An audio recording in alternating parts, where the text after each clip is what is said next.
Баршаларыңызға қайырлы күн. Бүгін сіздерге өте дәмді, жұмсақ болып шығатын балды торттың рецептісімен бөлісетін боламын. Сіздер де дәл осы рецептпен жасап көріңіздер.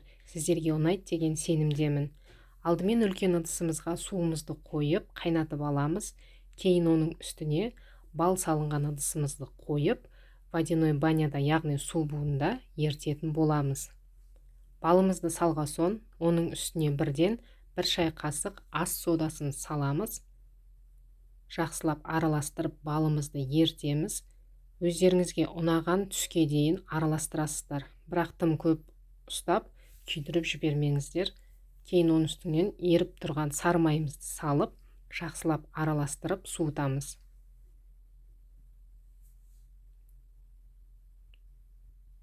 Бөлек ыдысқа 4 жұмыртқа, оның үстіне қантымызды салып, қантымыз ерігенше, массамыз 2 есе ұлғайғанша жақсылап миксерлеп аласыздар.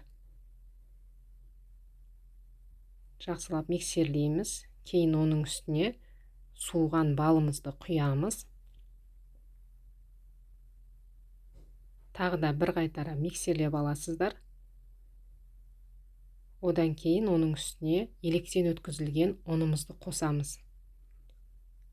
Тағы да бір қайтара араластырып, бізде осылай қою қоймалжың масса болады. Осының барлығын мен 24 диаметрде перманент қағазына 3 ас қасықтан құйып орналастырып шықтым. 180 градуста 10-15 минуттың ішінде пісіп шығады. Крем өз қалауларыңыз бойынша жасайсыздар. Мен бұл жерде сгущенка, сары май және де 2 ас қасық вареный сгущенка қосып жібердім.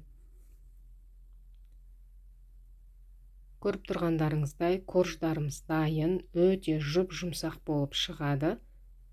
Ендігі кезекте крем-корж етіп, тортымызды жинайтын боламыз.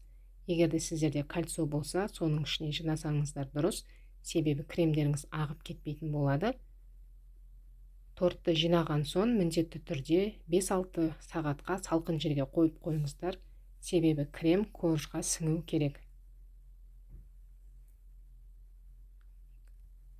Әрлеу енді ол өз идеяларыңызға қарай әрлесеңіздер болады. Міндетті түрде дәл осы рецептпен жасап көріңіздер, және де каналға тіркеліп, комментарий қалдырып, лайк басуды ұмытпаңыздар.